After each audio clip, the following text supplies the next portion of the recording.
Several years ago when I was in school, in fact, it was right after 9/11, I realized I didn't know much about Islam or the religion of the Muslim faith, and I decided that I was going to take a class at the university where I was attending in Islamic studies. And so I signed up for it, and I showed up in class one day.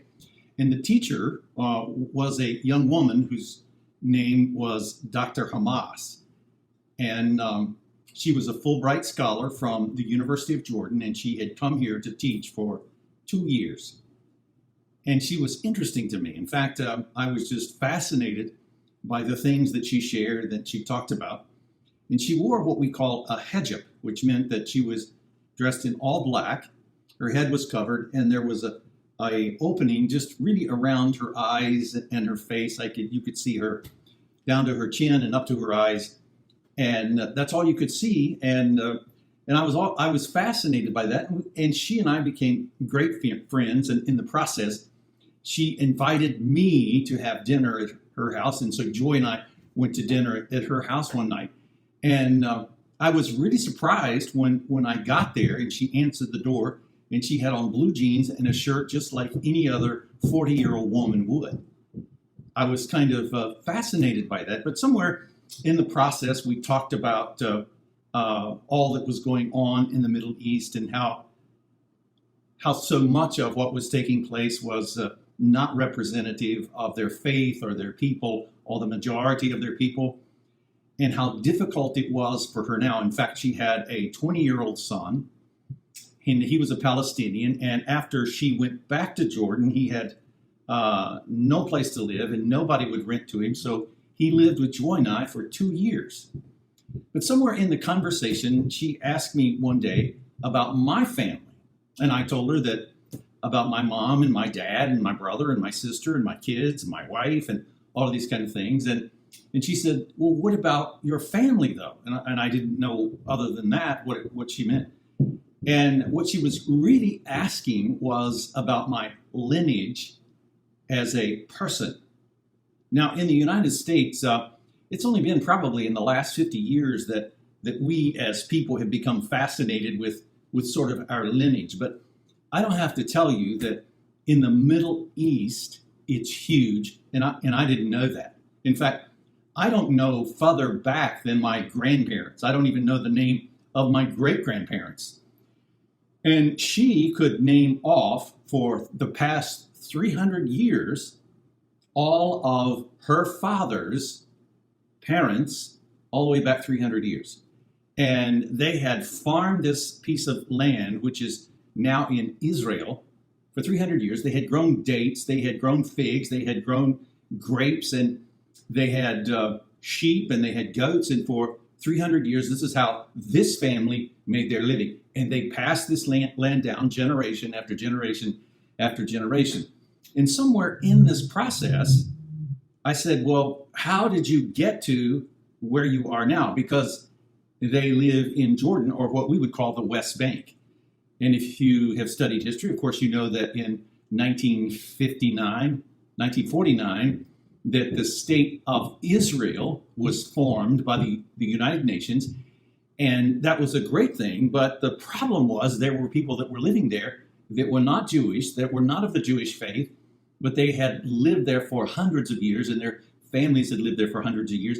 And they essentially were pushed off of their land and over into what we now call the West Bank. They were compensated for what was then market value for their farms or whatever it was that they did. And you see, she was telling me this story, but I didn't understand that for 300 years, this had been her family's land and it had been their farm. And every generation from that point on, in some way, was connected to that land. Now, in the United States, we don't make those kinds of connections. But in the Middle East, that is a connection that is still made. There is something about the land, there is something about the earth that is almost sacred to them. It's almost a part of their DNA. And as we look at the Old Testament, it is difficult for us to understand the connection between a nation, a lineage, and land. And until she told me this story, I never thought about this. But the land is as important and as much a part as what the people are and the lineage of those people. I said all that to say this. The book of Chronicles, which we're going to go over, is really about the telling and the retelling of the nation of Israel and their story. And in order to claim and reclaim and establish that a particular land belongs to you, it is a story that you tell and that you retell all the way back to the beginning, much like, you see, Mona was doing with me and her family that had farmed this piece of land for over 300 years. Again, it's impossible for us as Americans to understand the connection between land and legacy and people and nations, because that's just not how we think. I've probably lived in 20 houses in my lifetime, maybe more than that. Probably lived in 7 or 8 states. You see, when I think about land, I think about a place. I don't think about ownership or that somehow my DNA is there. And the book of Chronicles takes us back through the story of the Old Testament to this point. Now, we don't know who wrote the book of Chronicles. It's just there.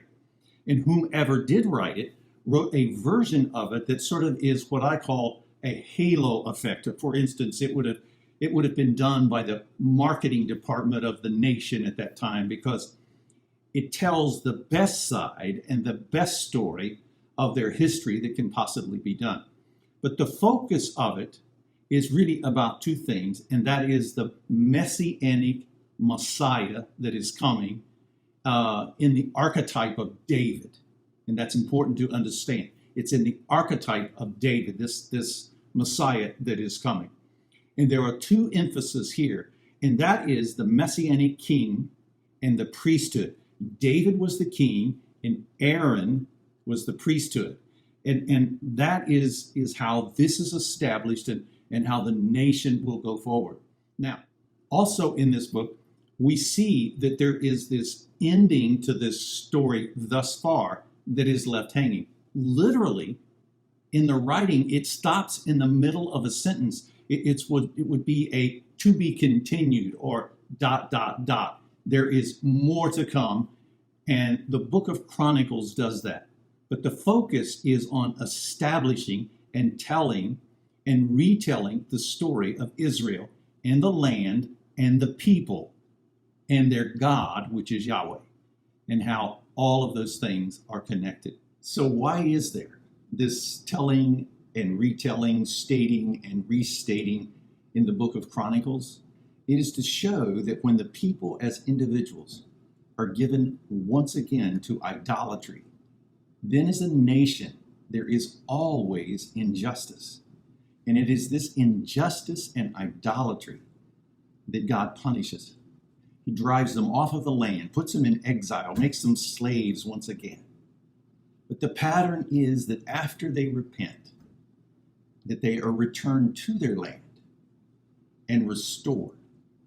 It is a message and a story of hope, future hope, the ultimate Messiah, which is Jesus, and how that's going to take place.